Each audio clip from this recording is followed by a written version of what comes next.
रंजना अपने 3 बेटे विवेक, अतुल और ललित के साथ रहती है, जिनमें से उसके बड़े बेटे ललित की शादी एक गांव की लड़की चकोर के साथ हुई होती है। ऐसे ही एक रोज, देख चकोर, आज घर में मेहमान आने वाले हैं, तो सारा खाना अच्छे से बनाना। मेहमान नवाजी में कोई कमी नहीं रहनी चाहिए, समझी कि नहीं? आप एकदम बेफिक्र रहिए माँ जी। मैं जो भी काम करती हूँ वो एकदम लल्लन टाप करती हूँ। चल चल, अब ज्यादा बन मत और अपने काम पर लग जा। आई बड़ी। जी माँ जी। चकोर बढ़िया सा खाना बनाती है। मेहमान आकर बातचीत करते हैं, जिसके बाद चकोर उनके लिए खाना लगा देती है। अरे चकोर बेटा, तू भी बैठ जाना हमारे साथ खाने के लिए। नहीं काकी जी, आप लोग खा लीजिए, मैं बाद में खा लूंगी। लेकिन हम खाएंगे और तुम नहीं खाओगी, ऐसे कैसे चलेगा? अरे कोई बात नहीं काकी जी, आप लोग बड़े हैं, इसलिए पहले खाने का मान आपका ही है। खाइए और बताइए मुझे कि कैसा बना है खाना। फिर वो लोग खाना खाने लगते हैं। अरे वाह, क्या कमाल का खाना बनाया है तुम्हारी बहू ने रंजना।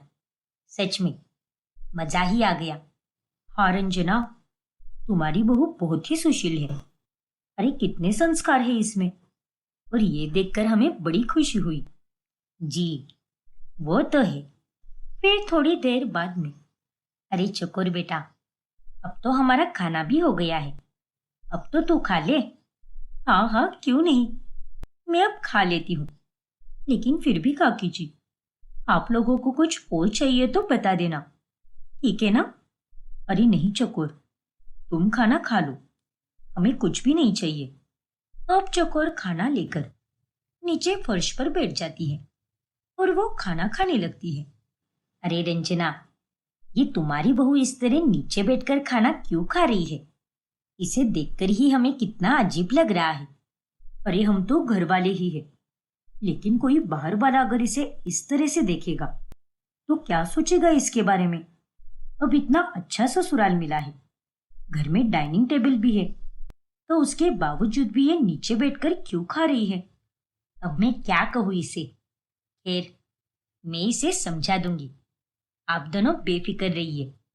फिर मेहमानों के जाने के बाद, क्यों रे गवार, तुझे कितनी बार समझाया है मैंने कि दूसरों के सामने अच्छे से पेश आया कर, लेकिन नहीं, तू हमेशा कोई ऐसी हरकत करती ही रहती है जिसके चलते मुझे शर्मिंदा होना पड़े। अरे अब मैंने क्या कर दिया माँ जी? उल्टा मेहमान तो मेरी तारीफ ही कर रहे थे। अरे लेकिन जब यहाँ पर डाइनिंग टेबल है तो इस पर बैठकर खाना खाना, नीचे बैठने की क्या जरूरत है तुझे? बेवकूफ कहीं की। माफ करना माँ जी, लेकिन अब गांव से ही नीचे बैठकर खाना खाने की आदत है मुझे, तो ऊपर बैठकर खाना खाने में मुझे बड़ा अजीब लगता है। अरे बेअकल लड़की, अगर ये तेरी आदत है तो इसे छोड़ा भी तो जा सकता है ना। अब तुझे तेरे रहने के तौर तरीके बदलने होंगे, क्योंकि तू अब गांव से शहर में आ चुकी है और तेरे कारण मैं बार बार बेइज्जती नहीं सहन कर सकती। ठीक है माँ जी, मैं अगली बार से ध्यान दूंगी। फिर एक रोज जब रंजना और चकोर बाहर खरीदारी करने जाती है, तभी, देख चकोर, जहां पर जरूरत हो वहीं पर मुंह खोलना, वरना चुप ही रहना। वैसे भी तू जब भी मुंह खोलती है तभी तेरा गवारपन साफ समझ आता है, और एक बार अगर तू गप्पे लड़ाने बैठ गई तो वो खत्म होने का नाम ही नहीं लेती। इसलिए चुपचाप रहना। ठीक है माँ जी, मैं समझ गई। वो देख, फोन और टीवी का शोरूम। मुझे वैसे भी एक नया फोन लेना है, और ये फोन तो एकदम खराब हो चुका है। चल जाकर देखते हैं कि क्या दाम है फोन के। फिर वो दोनों शोरूम चले जाते हैं।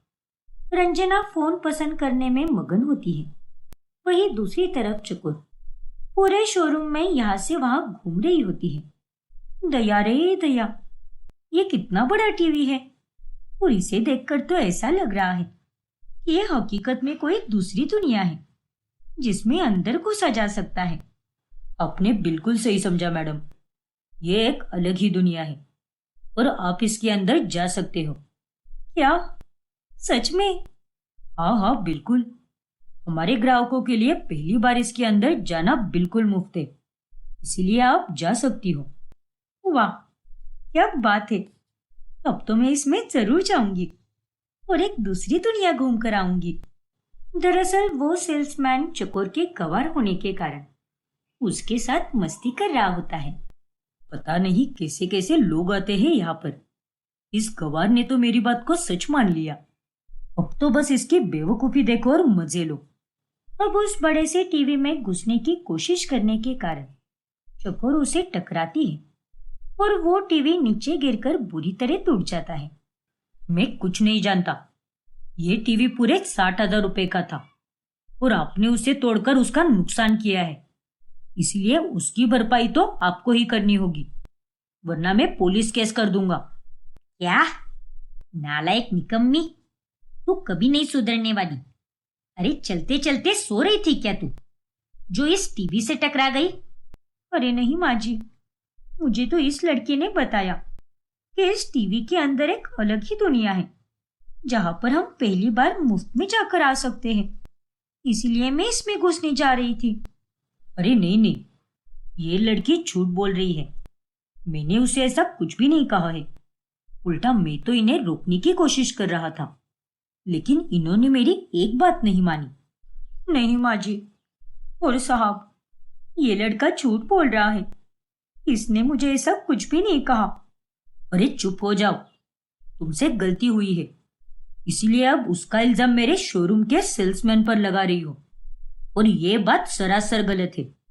चलिए अब जल्दी से इसकी भरपाई कीजिए।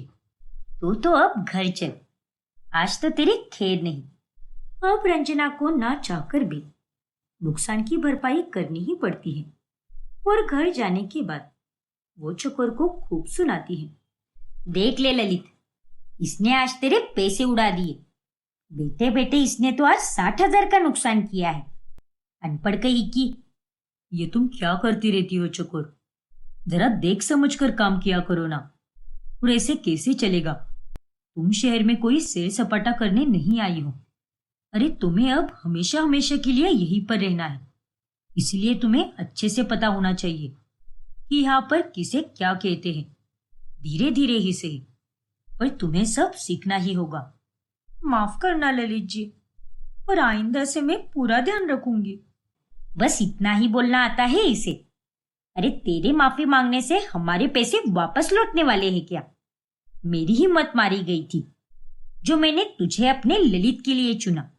काश मैं तुझसे भी कोई अच्छी बहू ढूंढ पाती, लेकिन बदकिस्मती मेरी ही है जो तू मेरी बहू बनी है। ऐसा मत कहिए ना माँ जी। माना कि मैं गलतियां करती हूँ, लेकिन जानबूझकर थोड़ी ना करती हूँ। वो सब तो अनजाने में हो जाता है। अरे गलती चाहे जानबूझकर की हो या अनजाने में की हो, गलती तो गलती ही होती है, और मैं तेरी इस गलती के लिए तुझे कभी माफ नहीं करूंगी। माफ कीजिए माँ जी, प्लीज मेरी बात तो सुनिए। ललित और रंजना गुस्सा होकर अपने कमरे में चले जाते हैं। ये मुझसे कितनी बड़ी गलती हो गई। मैं भी ना एकदम पागल हूँ, पर अगली बार से मुझे मेरे ससुराल वालों को बिल्कुल भी परेशान नहीं करना है, और इस बात का मैं पूरी तरह से ध्यान दूंगी। फिर थोड़े दिनों के बाद रंजना का जन्मदिन आता है और उस मौके पर चकोर सुबह जल्दी उठकर रंजना की पसंद के सारे पकवान बनाती है। जन्मदिन की ढेर सारी शुभकामनाएं माँ। ये देखो आपका सारा पसंदीदा खाना। शुक्रिया ललित बेटा, ये तो कमाल ही हो गया। ये सारे पकवान तो मुझे बहुत पसंद है। जा बेटा, जाकर विवेक और अतुल को भी बुला ला, वो दोनों भी खाएंगे हमारे साथ। नहीं माँ, विवेक और अतुल तो दोनों दफ्तर के लिए निकल गए हैं। आज उन दोनों को जल्दी बुलाया था उनकी कंपनी में। ठीक है बेटा, कोई बात नहीं, तू तो आजा, हम दोनों मिलकर खाएंगे। अरे नहीं माँ, पूछने के लिए शुक्रिया, पर आप ही खाइए। अच्छा ठीक है बेटा, तू बाद में खा लेना। वाह, क्या जायकेदार खाना बना है ये। जिसने भी बनाया है उसे मेरी दिल से दुआ है कि वो सदा खुश रहे। बता ललित बेटा, ये सारा खाना तूने कौन से रेस्टोरेंट से मंगवाया है? अरे नहीं माँ, ये खाना मैंने किसी रेस्टोरेंट से नहीं, बल्कि ये सारा खाना तो चकोर ने बनाया है। वो भी सुबह जल्दी उठकर एकदम प्यार से बनाया है। क्या? हाँ माँ जी, जन्मदिन मुबारक हो। आखिरकार आपको खाना पसंद आ ही गया और आपने मुझे दुआ भी दी, क्योंकि ये सारा खाना मैंने ही बनाया है। तेरी तो, मैं तुझसे बात नहीं कर रही हूँ, तो तूने मेरे लिए खाना क्यों बनाया? अरे क्या माँ जी आप भी, अब तो गुस्सा थूक दीजिए ना। मैं कह रही हूँ ना कि मुझसे दोबारा ऐसी गलती नहीं होगी जिनसे आपको नुकसान या शर्मिंदगी हो। मुझ पर भरोसा कीजिए माँ जी। भरोसा? और तुझ पर? हरगिज नहीं। ऐसा मत कहिए ना माँ जी, आप तो मेरी प्यारी माँ जी हो। मैं जानती हूँ कि आपको ये सारे पकवान बेहद पसंद है, इसीलिए मैंने इसे अपने हाथों से बनाया माँ जी। अब मुस्कुरा भी दीजिए ना, क्यों इतनी उदासी भरी शक्ल बना रही हो? जे बात, अब लग रही हो अच्छी। लेकिन मैंने तुझे अभी तक माफ नहीं किया है। आज मेरा जन्मदिन है, इसीलिए मैं सबके साथ अच्छे से पेश आऊंगी, वरना अब भी मेरा गुस्सा शांत नहीं हुआ है। ओफो माँ जी, क्या अब भी? फिर एक दिन जब चकोर एक जगह से गुजर रही होती है, तभी वो कुछ बच्चों को देखती है। हाँ यार, मुझे भी उस पेड़ से आम खाने हैं, लेकिन इस बंगले में एक खड़ूस बूढ़ा काका रहता है, जिनके पास एक मोटी छड़ी है और उससे वो हमें मारकर हमारा बम सुझा देते हैं। लेकिन मेरे मुंह में तो पानी आ रहा है और मुझे ये आम खाने का बड़ा मन कर रहा है, तो अब मैं क्या करूं? काश हम बड़े होते तो हम भी इस पेड़ पर लगे आम को तोड़ पाते। बेचारे बच्चे, इन्हें आम खाने हैं। एक काम करती हूँ, मैं ही इन्हें निकाल कर देती हूँ। वैसे भी गांव में तो मैं और मेरी सहेलियां यही करते आए हैं, दूसरों के बगीचों से फल चुराना। अच्छा सुनो बच्चों, तुम्हें आम खाने हैं ना? हाँ दीदी। तो फिक्र मत करो, अब तुम्हारी दीदी आ गई है ना, तो मैं अभी तोड़ कर देती हूँ तुम्हें। चकोर अब फटाफट से उस बड़े से पेड़ पर चढ़कर उन बच्चों को आम तोड़ कर देती है। जल्दी आइए दीदी, इससे पहले कि इस बंगले के खड़ूस काका आपको देख ले। ये लो बच्चों, जी भर के खाओ। आपका बहुत धन्यवाद दीदी। फिर अगले दिन, अरे नहीं नहीं, तुम दोनों को धोखा हुआ होगा। मेरी बहू कोई बंदरिया थोड़ी ना है जो ऐसे पेड़ पर चढ़ जाए। बंदरिया तो नहीं, पर मोगली की बहन जरूर है वो, इसीलिए वो मोगली की तरह पेड़ की डालियों से लटक कर आगे बढ़ती जा रही थी। ना जाने कौन से ग्रह से उठा लाई है तू अपनी बहू को, पर जो भी है, तेरी बहू की इस तरह उटपटांग हरकतों को देखकर हमें तो बड़ा मजा आता है। हाँ रंजना, कल जब हम आ रहे थे ना, तब हमने उसे पेड़ से आम तोड़ते हुए देखा और उसे देखकर तो हम एकदम आश्चर्यचकित रह गए। अच्छा, तो ये बात है। रंजना को अब और ज्यादा गुस्सा आ जाता है और वो उस दिन चकोर को खाना ही नहीं देती। अरे तुझे उस पेड़ से लटक कर आम तोड़ने की क्या जरूरत थी? ये शहर है, गांव नहीं, जहां पर तू ये सारी पागलों जैसी हरकत करे। अब देख, तेरे कारण मेरी कितनी बदनामी हो रही है। लेकिन माँ जी, उन बच्चों को आम खाने का बड़ा मन कर रहा था, इसीलिए मैंने उनकी मदद की।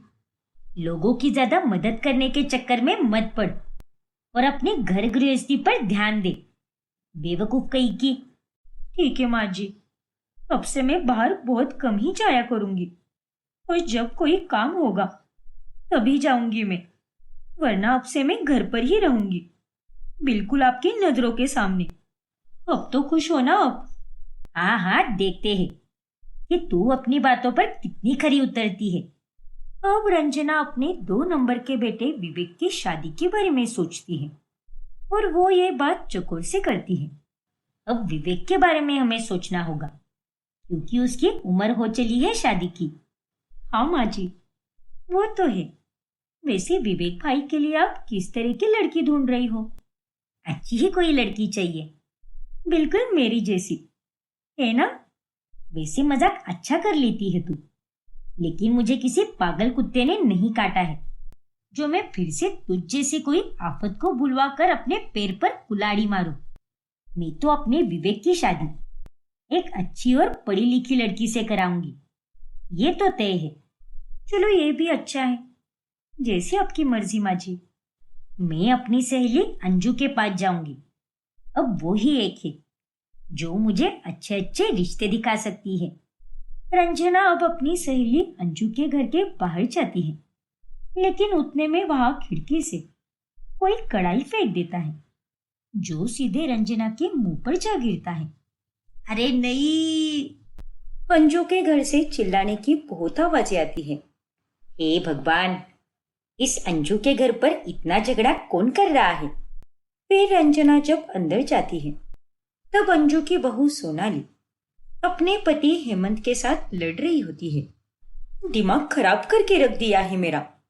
जब देखो तब यही बोलते रहते हो कि मैं कोई काम ही नहीं करती।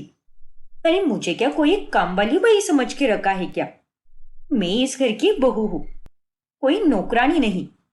देखो सोनाली, इतना हल्ला मचाने की कोई जरूरत नहीं है। अरे तुम अपनी गलती क्यों नहीं स्वीकारती? तुम्हें तो बस अपने काम की ही पड़ी होती है। मेरी और माँ की तो तुम्हें कोई फिक्र ही नहीं है। अरे मैं अकेले क्या क्या करूं? मुझे घर गृहस्थी के साथ साथ अपने करियर पे भी ध्यान देना है। घर गृहस्थी की तो तुम कोई बात ही मत करो। जब से हमारी शादी हुई है तब से तुमने कोई काम नहीं किया है। आज भी माँ की तबीयत ठीक नहीं थी, लेकिन उसके बावजूद भी उन्होंने सारा काम किया। सुबह कितनी जल्दी उठी थी वो। हाँ, तो कोई मेहरबानी नहीं की है। अरे ये तो बस तुम्हारे सामने बेचारी बनने का नाटक करती है, जबकि ये बिल्कुल भी नहीं है। खैर, तुम लोगों से बहस करके कोई फायदा नहीं, क्योंकि मेरे पास उतना वक्त ही नहीं है। बहुत काम पड़ा है मेरे पास, इसलिए मैं जा रही हूँ। इतना कहते हुए सोनाली काम पर चली जाती है। वही हेमंत भी अपने काम पर चला जाता है और अंजू सोफे पर बैठकर अपना सर पकड़ लेती है। ये सब क्या था अंजू? पूछ मत रंजना। अरे ये तो अब रोज का हो गया है। कितने अरमान सजाए थे मैंने कि मेरी बहू सुशील होगी, संस्कारी होगी, मेरी हर एक बात मानेगी। लेकिन नहीं, मेरे तो सारे अरमानों पर पानी फिर चुका है। क्या? हाँ रंजना। अरे सोनाली तो बस ऑफिस जाती है और घर आकर सो जाती है। वो घर का कोई काम नहीं करती। और अगर हेमंत या मैं उससे कुछ बोलने जाऊं तो वो उल्टा हमें ही सुना देती है। बाप रे! अरे हेमंत को तो उससे प्यार है, इसीलिए वो कोई ठोस कदम नहीं उठाता।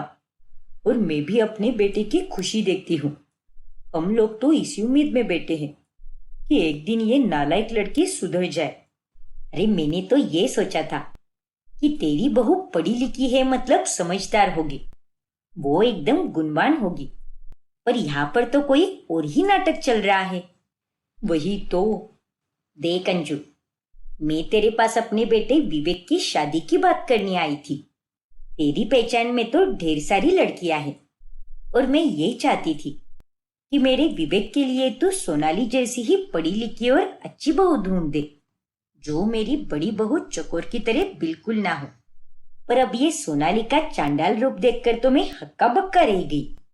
तू तो सच में बेवकूफ है रंजना, जो अपनी बहू चकोर को कोस रही है। देख, वो लड़की भले ही गंवार है, लेकिन घर के सारे काम करती है। हाँ, कभी कभार वो नाक में दम जरूर करती है, पर फिर भी बाकी मायनों से देखा जाए तो वो मेरी बहू से कई गुना बेहतर है। ऐसा है क्या? और नहीं तो क्या। देख, तो ये पढ़ी लिखी और शहरी बहुओं के चक्कर में मत पड़। ये जैसी दिखती है वैसी बिल्कुल नहीं होती। मैं तो कह ही देती हूँ कि ये गांव की लड़कियां ही सही होती हैं। अरे तेरी ये बातें सुनकर अब तो मुझे पढ़ी लिखी बहू के नाम से भी घबराहट होने लगी है। शायद तू सही कह रही है। शहर की पढ़ी लिखी बहुओं के नखरे की जगह मुझे तो मेरी गंवार बहू के नखरे ही चलेंगे। और तू चिंता मत कर, तेरे विवेक के लिए मेरी जान पहचान में एक बहुत ही अच्छा रिश्ता है। क्या? सच में? हाँ रंजना, लड़की मेरी गांव की ही है। झिलमिल नाम है उसका। और वो तेरी बड़ी बहू चकोर जैसी बिल्कुल नहीं है, बल्कि बहुत शांत स्वभाव की है। वरना तेरी बहू चकोर का तो क्या ही कहना। वो तो आजकल मोहल्ले में अपनी ऊटपटांग कारनामों के लिए बड़ी चर्चित हो चुकी है। पर मुझे उसकी वही बात नहीं पसंद। खैर, वो सब छोड़। लेकिन मैं अब अपने विवेक के लिए एकदम देख परख कर ही लड़की चुनूंगी।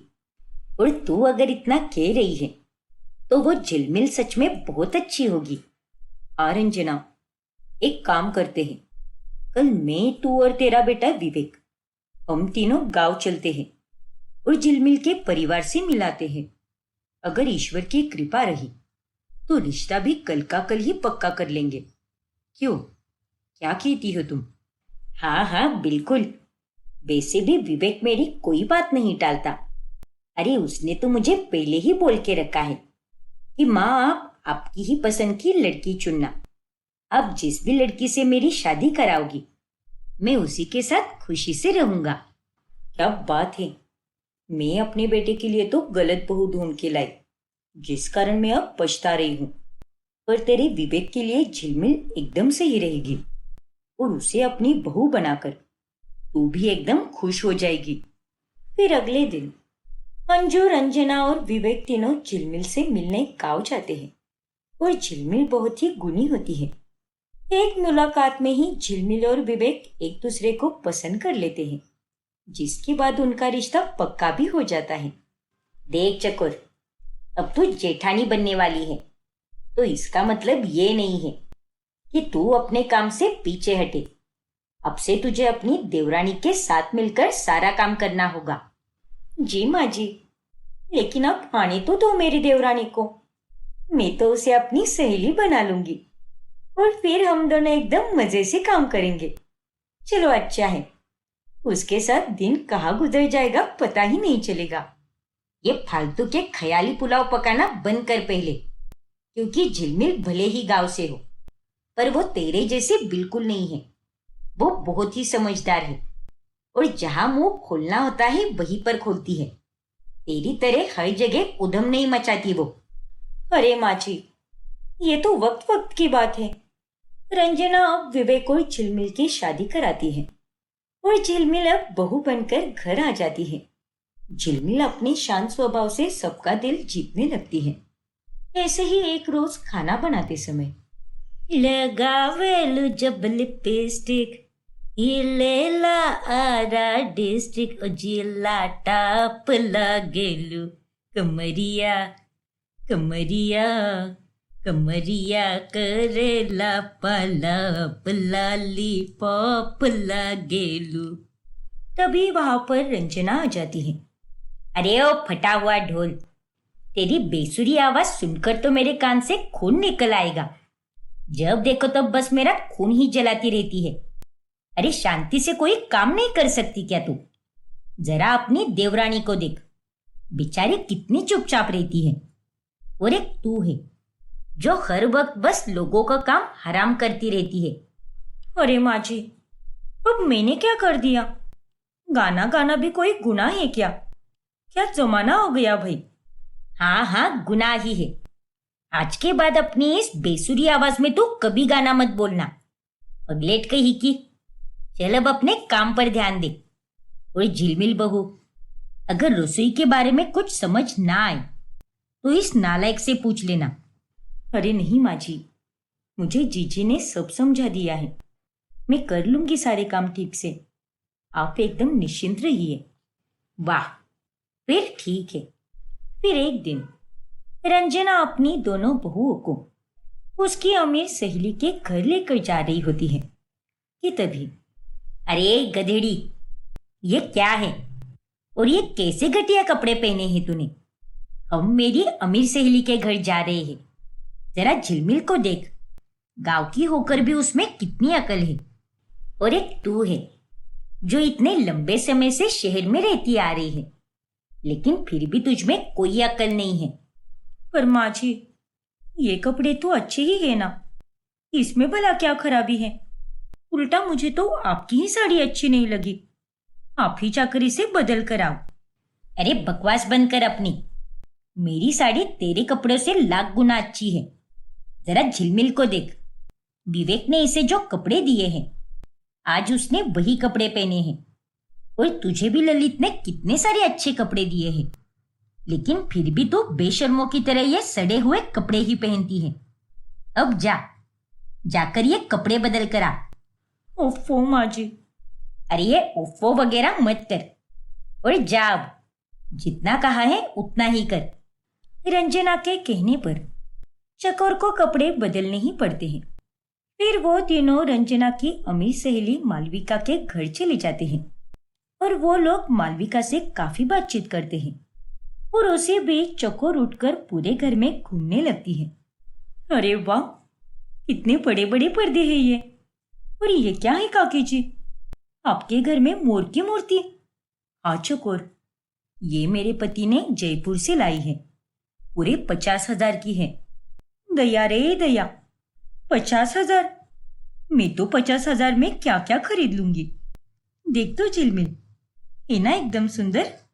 हाँ जी, ये मूर्ति तो बहुत ही सुंदर है। चलिए काकी जी, तो अब मुझे अपना कमरा भी दिखा दीजिए। मुझे तो आपके घर से प्यार हो चुका है। मन करता है कि यहीं पर रुक जाओ। शुक्रिया चकोर। चलो दिखाती हूं मैं तुम्हें पूरा घर। चकोर के इस बर्ताव के कारण रंजना को बहुत गुस्सा आता है और घर जाने के बाद, देख ललित बेटा, तेरी बीवी ने तो सच में मेरा जीना दुश्वार करके रख दिया है। मन तो करता है कि सुई धागे से इसका मुंह ही सिल दूं, ताकि ये लड़की कुछ बोल ही ना पाए। अरे अब क्या हो गया माँ? क्यों इतना गुस्सा हो रही हो आप? अरे आज हम तीनों मिलकर मेरी अमीर सहेली के घर गए थे। ये बेचारी झिलमिल तो शांत ही बैठी थी, पर ये महारानी, ये कहां पर शांत रहने वाली थी। इसने तो कसम ही खा ली थी कि ये मेरी इज्जत की ऐसी की तैसी करके रहेगी। नहीं माँ जी, आज तो मैंने कुछ भी नहीं किया है। ये बेवजह आप मुझ पर इल्जाम नहीं लगा सकती। हाँ, तू तो कभी कुछ नहीं करती, सब मैं ही करती हूँ। क्यों, सही कहा ना मैंने? अरे वहां जाने से लेकर वहां से निकलने तक इस लड़की ने उस मालविका का सर खाया है, और ये उसे बार बार यही दिखा रही थी कि हम लोग कितने गरीब हैं और वो कितनी अमीर है। पता नहीं कब सुधरेगी ये लड़की। ये सब क्या है चकोर? जब माँ ने तुम्हें चुप रहने के लिए कहा है, तो तुम चुप क्यों नहीं रहती? क्यों हमेशा उन्हें परेशान करती रहती हो? पर ललित जी, अरे अगर मेरे बस में होता तो मैं इसे अभी के अभी इस घर से निकाल देती, लेकिन इसे निकालने से हमारी इज्जत पर भी आँच आ सकती है, जो मुझे बिल्कुल गवारा नहीं है, और इसीलिए मैं इस नकचड़ी को बर्दाश्त कर रही हूँ। देख ललित, मैंने इसे 1000 बार समझा दिया है, अब तू ही समझा दे इसे कुछ। हाँ माँ, आप परेशान मत होइए, मैं इसे समझा दूंगा और आप जाकर आराम कीजिए। ललित बाद में चकोर को बहुत समझाता है, पर वो गुस्से में उसका कुछ भी नहीं सुनती। ऐसे ही एक रोज सफाई करते करते गलती से झिलमिल टीवी पर फिनाइल का पोछा मार देती है। हे भगवान, अरे झिलमिल, ये तूने क्या कर दिया?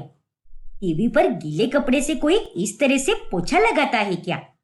अरे माँ जी, पर टीवी पर बहुत धूल मिट्टी जम गई थी, इसलिए मैंने सोचा कि गीले कपड़े से ही पोंछ दूं।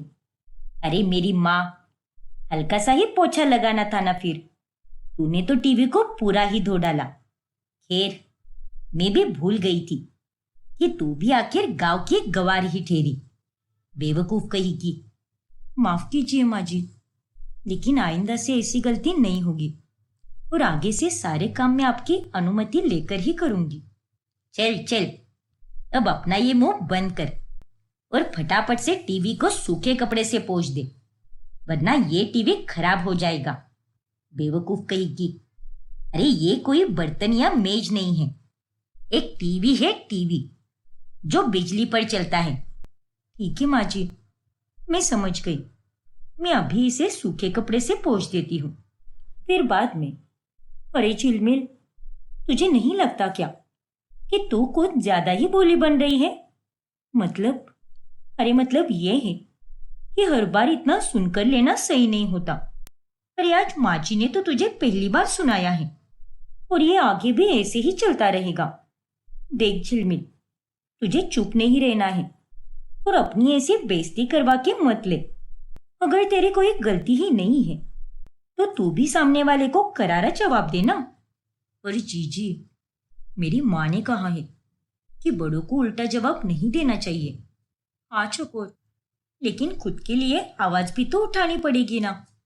अगर तू इसी तरह माँ जी की बातों में आती रहेगी और उनकी डांट चुपचाप सहती रहेगी तो तू ऐसी ही दबती रह जाएगी। इसीलिए तू ये भोलापन छोड़ दे और जैसी तू है वैसी ही रह, वरना ये लोग तेरी जिंदगी दुश्वार कर देंगे। बाप रे, ठीक है जीजी, आप एकदम सही कह रही हो। शायद मैं कुछ ज्यादा ही भोली बन रही हूँ और मेरे इस भोलेपन का ये लोग फायदा उठाएं। उससे पहले मुझे अपना ये भोला स्वभाव बदलना ही होगा। ये हुई ना बात।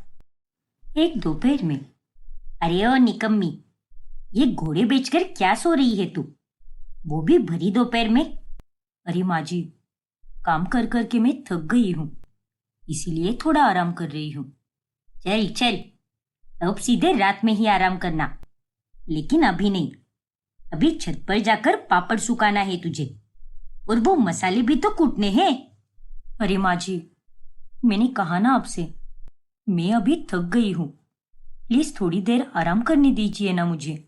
हे भगवान, अच्छा ठीक है, आराम करके फिर उठ जा, वरना पता चला सीधे शाम में ही उठ गई तू।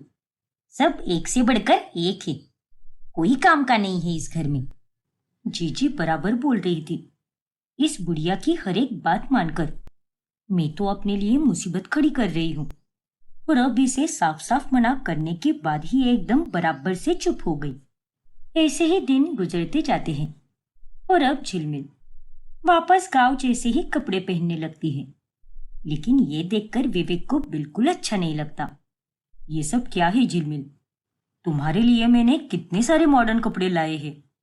अरे शुरुआती के दिनों में तो तुमने सब पहने, लेकिन अब फिर से ये गांव के कपड़े पहन रही हो तुम, और ना तो इसमें कोई स्टाइल है और ना ही कोई डिजाइन। अरे ये तो एकदम लो क्लास लगता है।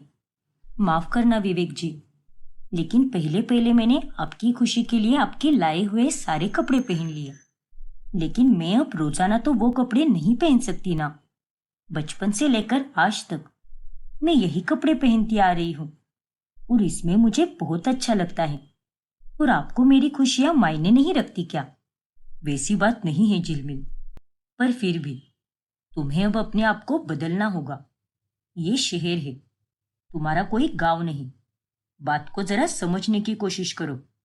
आप चाहे कुछ भी कह लीजिए, लेकिन मैं किसी के लिए नहीं बदलने वाली। अब जाकर तैयार हो जाइए, तब तक मैं आपका डब्बा पैक कर देती हूँ।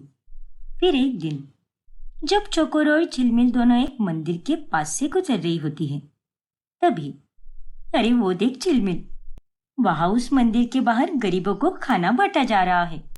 अरे वाह जीजी, खाने की खुशबू तो एकदम कमाल की आ रही है। हमारे गांव के भंडारे से भी ऐसी ही खाने की खुशबू आया करती थी। हाँ झिलमिल, हमारे भी।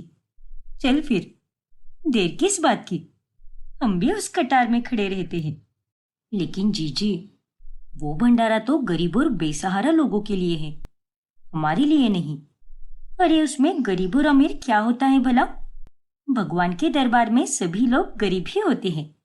फिर दोनों उस लाइन में खड़े रहकर खाना लेते हैं और जम के खाना खाती है। और ये सब कुछ रंजना की अमीर सहेली मालविका देख लेती है और वो बाद में रंजना को कॉल करके सब कुछ बताती है।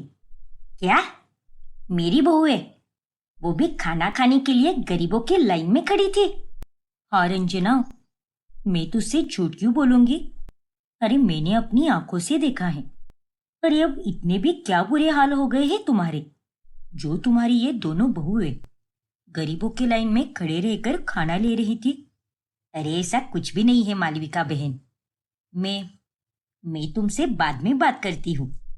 अब रंजना गुस्से से आग बबूला हो जाती है और फिर बाद में, अरे तुम दोनों ने तो ठान ही लिया है कि तुम मुझे कहीं मुंह दिखाने लायक छोड़ोगे ही नहीं। क्यों? सही कहा ना मैंने? पर माँ जी, अगर हमने मंदिर का खाना खा भी लिया तो उसमें क्या होता है? हमें अच्छा लगा इसीलिए हम चले गए वहां पर। हाँ माँ जी, वो खाना तो बहुत ही स्वादिष्ट था। आपको भी जाना चाहिए वहां पर। अरे तुम दोनों भी कितनी बेवकूफ हो। वो खाना खास गरीबों के लिए होता है और तुम इतने अच्छे घराने से होकर भी गरीबों की तरह उनकी लाइन में खड़ी थी। मेरी अमीर सहेली मालविका ने तुम्हें देख लिया और मुझे फोन करके सब कुछ बताया। अब सोचो मेरी क्या इज्जत रह गई उसके सामने, वो भी सिर्फ तुम दोनों के कारण। अरे क्या माँ जी आप भी, अब ये बात इतनी भी बड़ी नहीं है। भंडारा का खाना तो कोई भी खा सकता है। और जीजी भी कह रही थी कि भगवान के दरबार में क्या अमीर क्या गरीब, इसीलिए हम लोग वहां पर खाने चले गए। तू तो चुप ही हो जा झिलमिल। अरे तुझसे मैंने बहुत उम्मीदें रखी थी कि कम से कम तू तो इस गवार से अच्छी होगी, लेकिन दिन ब दिन तू भी इसकी छत्र छाया में रहकर बदलने लगी है। देख तू इसकी बातों में बिल्कुल भी मत आ। अरे ये तो एक नंबर की नालायक लड़की है। लेकिन झिलमिल मेरी बातों में नहीं आई है माँ जी। वो जो भी कह रही है सही तो कह रही है, और वो भी अपनी बात रख सकती है ना। अब हर कोई आपका सब कुछ सुनकर ले, ऐसा तो नहीं हो सकता ना। आवाज नीचे कर। ज्यादा बकर बकर की तो मुझसे बुरा और कोई नहीं होगा, गधेड़ी कहीं की। रंजना अपनी दोनों बहुओं को और कुछ भी नहीं सुना पाती, क्योंकि वो दोनों उसे उल्टा जवाब दे रही थी। अरे जीजी, आपने तो मुझे ये कहा कि मुझे जो सही लगे वही करो, पर उसके चलते मुझे माँ जी से रोज डांट खानी पड़ रही है। यहाँ तक कि विवेक जी और मुझ में भी तू में हो रही है। अरे झिलमिल, तू इन दोनों पर इतना भी ध्यान मत दे, क्योंकि सबसे जरूरी है तुम्हारी खुशी। और तुम्हें खाना तो पसंद आया ना? हाँ जीजी, बहुत। उसे खाकर तो मुझे मेरे गांव की याद आ गई। क्या बात है, फिर इतना क्यों सोच रही है तू? जो काम करके तुझे खुशी मिले उसे लेकर पछताना नहीं चाहिए, समझी कि नहीं? हाँ जीजी, आप बिल्कुल सही कह रही हो। ऐसे ही एक रोज, विवेक जी मुझे पैसे दीजिए, मैं हमारे घर के लिए नई गाय लाना चाहती हूँ और एक छोटा सा तबेला भी बनाना चाहती हूँ, जहाँ पर वो गाय हमें रोज दूध देगी और मैं बड़े ही चाव से उस दूध को पीऊंगी। अरे नहीं झिलमिल, ये तुम क्या बोल रही हो? और हमारे घर पर रोजाना दूध वाला सुबह दूध देने आता तो है, तो उस दूध का तुम क्या अचार डालोगी क्या? अरे ये आप कैसी बातें कर रहे हो? अरे ये सवाल तो मुझे तुमसे कहना चाहिए कि तुम ये कैसी बातें कर रही हो। ये शहर है शहर, तुम्हारा कोई गांव नहीं जो घर के बाहर तबेला बांध दो। तो फिर अब मैं क्या करूं? मुझे यहाँ का दूध पीकर बिल्कुल भी अच्छा नहीं लगता, और यहाँ के दूध में काफी मिलावट भी रहती है, और मैं तो गाय का शुद्ध दूध पीना चाहती हूँ। अरे ऐसा कुछ भी नहीं है झिलमिल। विवेक बिल्कुल सही कह रहा है। अब तेरी ये फालतू के नाटक करना बंद कर। बस अब बहुत हुआ। बड़ी आई गाय लेने वाली, और अगर तुझे दूध अच्छा नहीं लग रहा तो हम दूध वाला बदल देंगे, लेकिन इस घर के बाहर कोई गाय नहीं आएगी। ठीक है माँ जी, तो फिर मैं भी आज का खाना नहीं खाऊंगी। हाँ हाँ मत खा, इसमें तो तेरा ही नुकसान है, हमारा नहीं। अरे मैं तो तुझे बहुत समझदार समझती थी, लेकिन तू तो उसका उल्टा ही निकली। ये तुम क्या कह रही हो झिलमिल? अब इस बात का गुस्सा तुम खाने पर क्यों निकाल रही हो? अपनी बकवास बंद करो और कुछ खा पी लेना, ऐसे भूखी मत रहना। नहीं विवेक जी, मैं कुछ भी नहीं खाऊंगी। यहाँ पर तो किसी को मेरी कोई कदर नहीं है। ऐसा नहीं है झिलमिल, मेरी बात तो सुनो। अरे जाने दे उसे, तू क्या उसे समझा रहा है? निकल दफ्तर के लिए और रहने दे उसे भूखी। आजकल तो ये दोनों बहुएं कुछ ज्यादा ही तेज होने लगी है, और कुछ नहीं। अब विवेक को ना चाहकर भी दफ्तर के लिए निकलना पड़ता है और झिलमिल उस दिन खाना ही नहीं खाती। अब जाने भी दो ना झिलमिल। ये लो, ये खाना खा लो। मैंने आज लिट्टी चोखा बनाया है, हम बिहारियों का सबसे पसंदीदा। और मुझे पता है कि ये तुम्हें भी बहुत पसंद है। चलो आओ, साथ मिलकर खाते हैं। एकदम गांव के जैसा बनाया है मैंने, और इसे खाकर तो तुम्हारा दिन ही बन जाएगा। नहीं जीजी, मुझे कुछ भी नहीं खाना है। चली जाइए आप यहाँ से और मुझे अकेला छोड़ दीजिए। पर झिलमिल, इस तरह से तो तुम्हारी तबीयत खराब हो जाएगी। तो होने दीजिए, वैसे भी किसे फर्क पड़ता है। ओफो झिलमिल, ऐसी कोई बात नहीं है। तुम बेवजह खुद को हानि मत पहुंचाओ। तुम भले ही बाकी लोगों से नाराज हो जाओ, लेकिन मुझसे कभी मत होना। चलो, अब खाना खाने चलो। नहीं जीजी, आप मुझे अकेला छोड़ दीजिए। मुझे सच में अभी कुछ भी नहीं खाना है। अच्छा बाबा, ठीक है, जैसा तुम्हें सही लगे। मैं तुम पर जोर जबरदस्ती नहीं करूंगी। झिलमिल की इस हरकत के कारण घर वाले अब और ज्यादा परेशान हो जाते हैं। फिर ऐसे ही एक रोज, और रंजना, कैसी है तेरी नई बहू? मानना पड़ेगा अंजू, क्या बहू ढूंढ कर दी है तूने मुझे। शुक्रिया रंजना, मैं जानती हूँ कि मेरी पसंद है ही अच्छी। अरे गधी, काय की अच्छी है तेरी पसंद? एकदम घटिया है।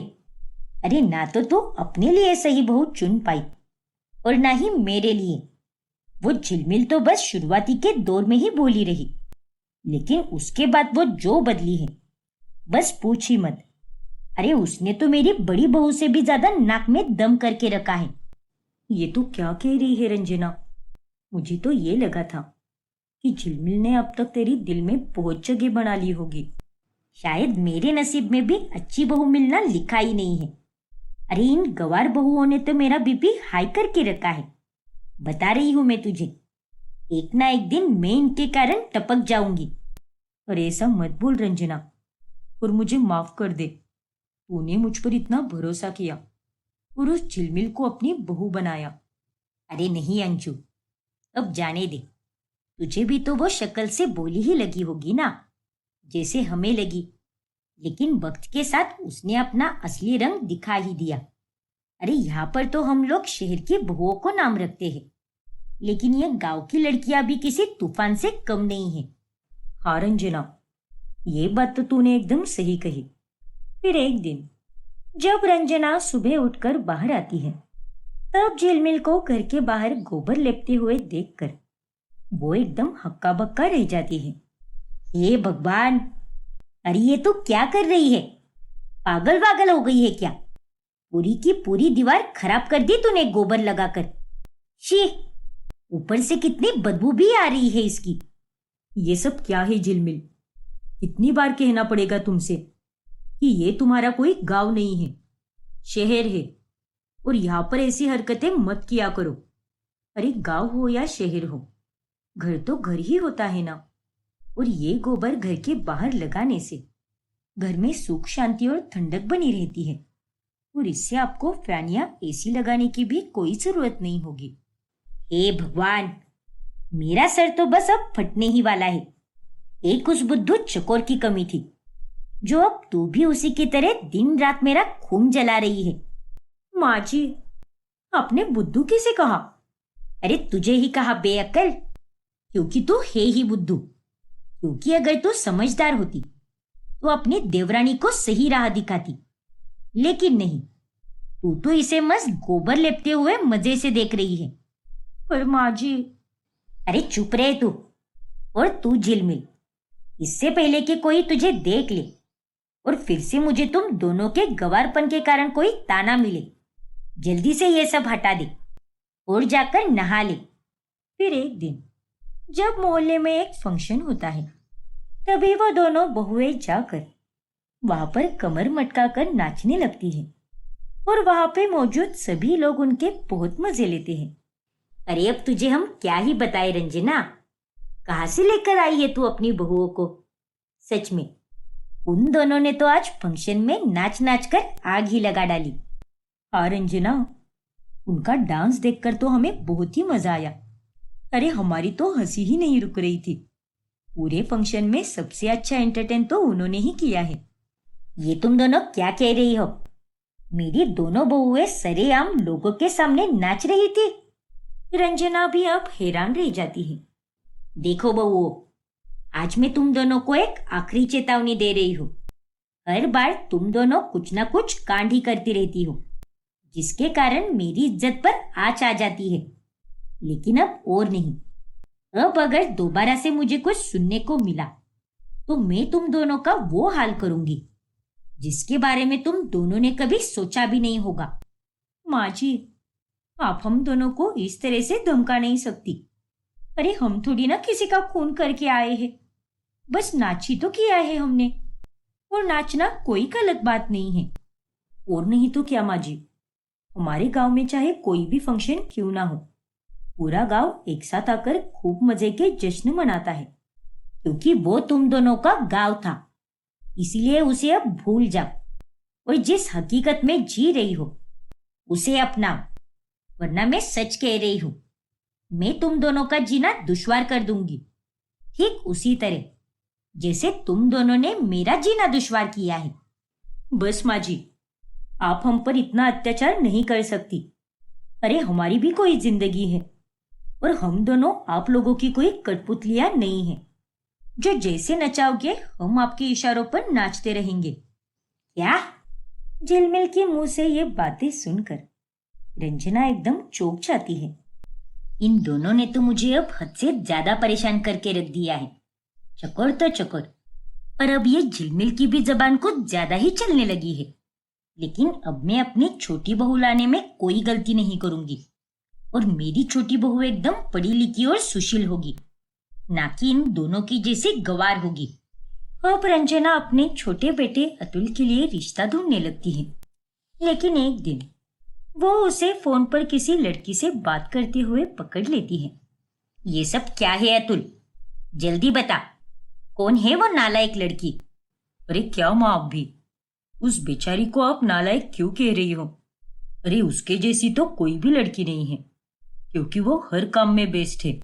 अरे गधे, मैं यहाँ तेरे वास्ते लड़की ढूंढने के लिए इतनी मेहनत कर रही हूँ, और तू यहाँ पर चुप चुप कर प्रेम कहानी लिख रहा है। नालायक कहीं का। माफ करना माँ, मैं आपको बताने ही वाला था कि आपने मुझे पकड़ लिया। हाँ माँ, मैं एक पाखी नाम की लड़की से प्यार करता हूँ, और वो भी मुझसे बहुत प्यार करती है। अरे पर वो लड़की रहती कहाँ पर है, और ये सब कैसे हुआ? अरे वो तो हमारे गांव में ही रहती है माँ। कुछ महीनों पहले जब मैं गांव गया था, तब हम दोनों की मुलाकात हुई, और फिर हमें प्यार भी हो गया। अरे निकम्मे, मैं यहाँ पर तेरे लिए पढ़ी लिखी लड़की ढूंढ रही हूँ, और तू है कि ललित और विवेक की तरह एक गांव की लड़की से शादी करना चाहता है। अरे देखा ना तूने कि कैसे उस झिलमिल और चकोर का गवारपन मुझ पर कितना भारी पड़ रहा है। अरे नहीं माँ, अब गलत समझ रही हो। पाखी भले ही गांव से हो, लेकिन उसने गांव में रहकर भी पूरी पढ़ाई की है, और जब वो यहाँ शहर में आएगी तो काम भी तो करेगी ना, अपने करियर में आगे बढ़ेगी। और माँ, वो गांव से होकर भी बहुत होनहार है। क्या? सच में? हाँ माँ, और उसे घर के सारे काम भी आते हैं। एकदम वाइफ मटेरियल है वो। और मैं आपको उसके बारे में बताने ही वाला था, पर थोड़ी हिचकिचाहट हो रही थी, और अब तो आपको खुद से ही पता चला, तो अब आपसे क्या ही छुपाऊं। बहुत खूब बेटा, मुझे तेरी पसंद पर नाज है। हम कल ही गांव जाकर रिश्ता पक्का कर लेते हैं फिर।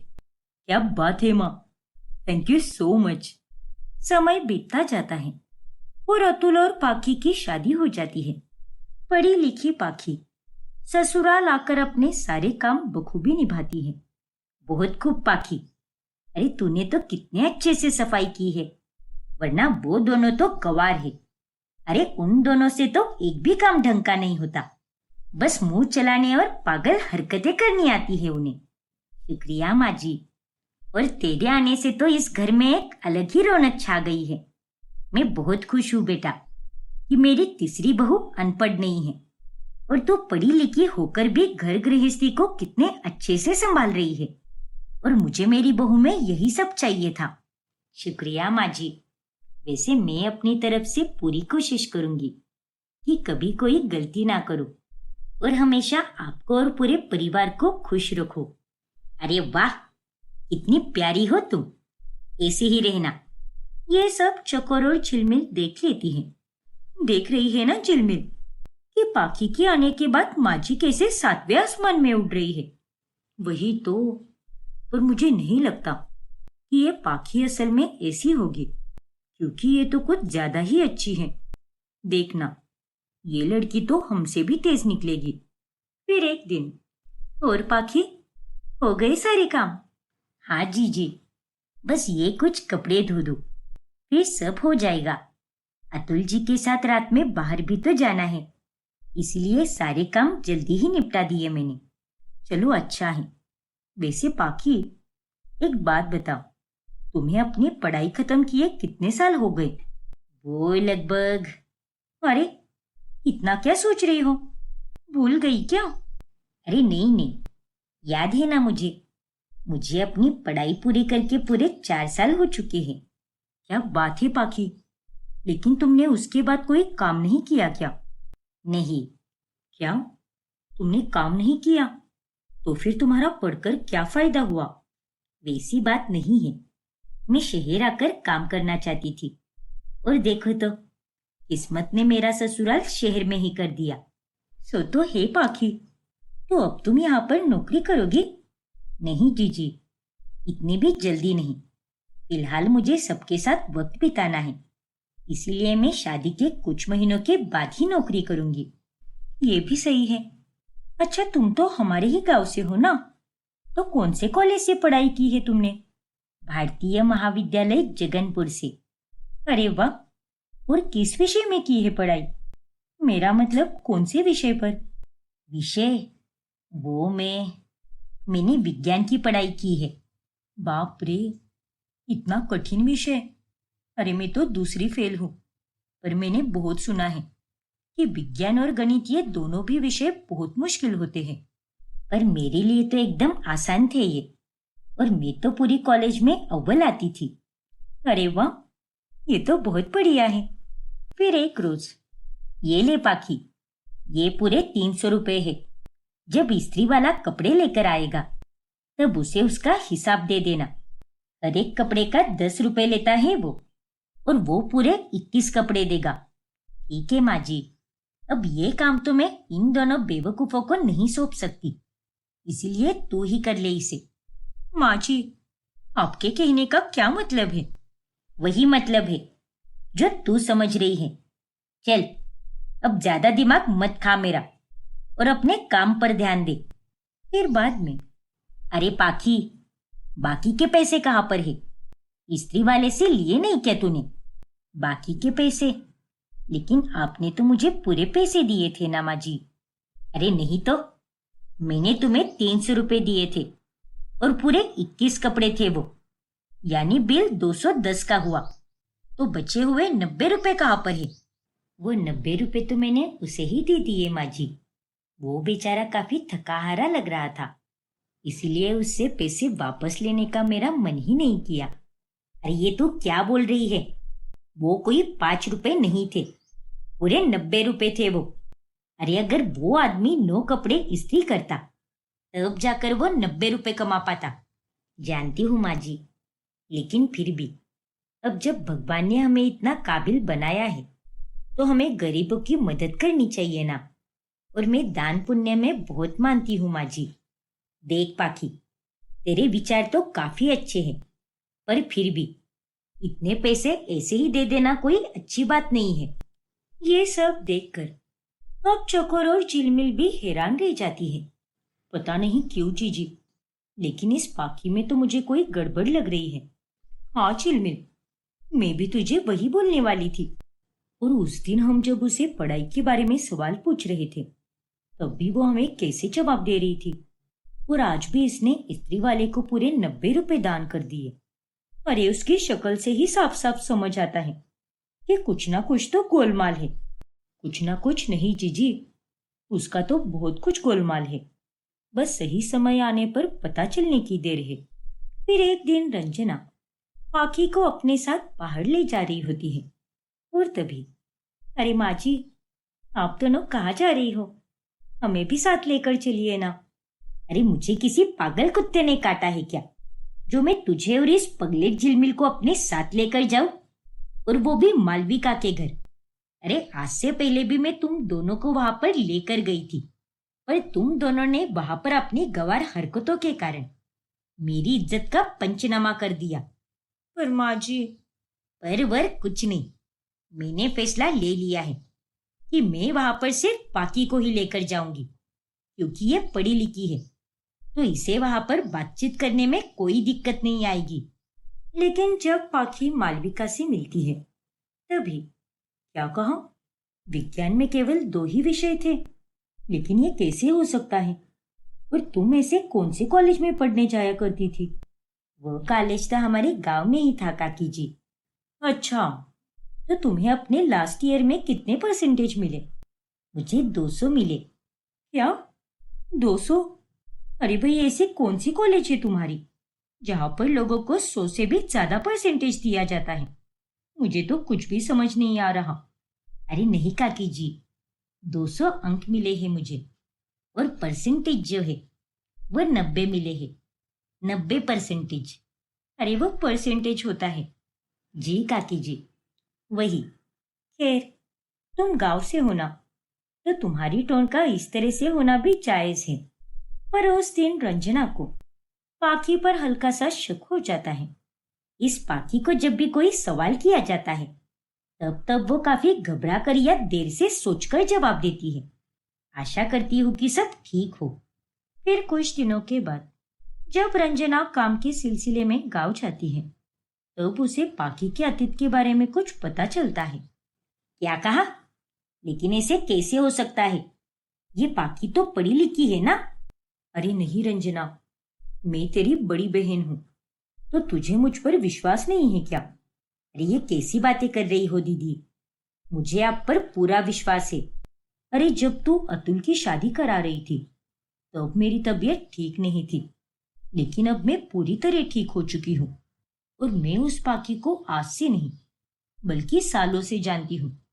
अरे वो तो एक नंबर की गंवार लड़की है, कोई पढ़ाई वगैरह नहीं की है उसने, और वो सब उसका बस एक नाटक है, जिसके सहारे वो अतुल के साथ रह पाए, क्योंकि तुझे एक पढ़ी लिखी बहू चाहिए थी ना।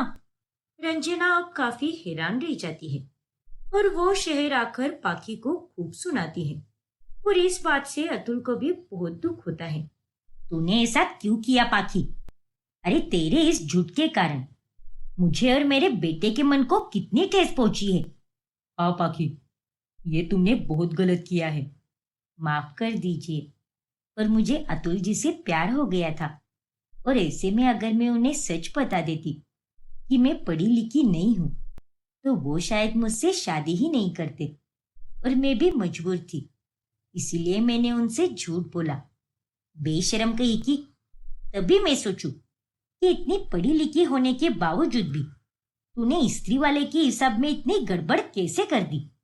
और तो और तुम मालविका से भी ठीक से बात नहीं कर पाई। अब रंजना और अतुल के पास पाखी को माफ करने के अलावा और कोई रास्ता नहीं होता। जैसे जैसे दिन बीतते हैं, अब तीनों गांव की बहुएं एक साथ अच्छे से घुल मिल जाती हैं।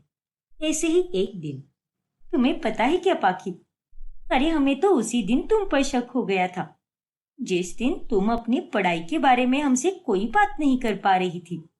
हाँ पाखी, खैर अब तुम भी हमारी जैसी ही हो, तो साथ में खूब मजा आएगा, और आज हम तीनों मिलकर सारा काम खत्म करके मेले में जाएंगे।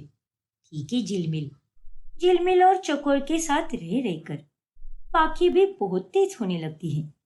ऐसे ही एक दिन, अरे बहुओं, जल्दी से कपड़े बदल लो, मीना बहन के पति की डेथ हो गई है, इसलिए हमें वहां पर जाना होगा। ठीक है माँ जी, आप आगे चलिए, हम तैयार होकर आते हैं। अब तीनों बहुएं सोच में पड़ जाती हैं। डेथ हो गई है, यानी कोई बहुत अच्छी बात हुई होगी, इसीलिए कोई कार्यक्रम रखा होगा। हाँ जी जी, मुझे भी ऐसा ही कुछ लग रहा है, इसलिए मैं तो एकदम सुंदर सा ड्रेस पहनूंगी। और मैं भी। सबकी आंखें बस मुझ पर ही रहेगी। अब तीनों भी उस जगह पर एकदम अच्छे अच्छे कपड़े पहनकर जाती हैं और ये देखकर सबके सब हैरान रह जाते हैं। बाप रे, जरा रंजना की बहुओं को तो देखो, यहाँ पर कोई मर गया है और ये तीनों तो कितना सज संवर कर आई है। सभी लोगों की कड़वी बातें सुनकर रंजना को बहुत शर्मिंदगी महसूस होती है। फिर घर जाने के बाद वो उन तीनों को खूब सुनाती है। अरे ना जाने में किस जन्म का पाप फेर रही हो, जो मुझे तुम तीनों जैसी गंवार बहुएं मिली है। डेथ का मतलब मौत होता है।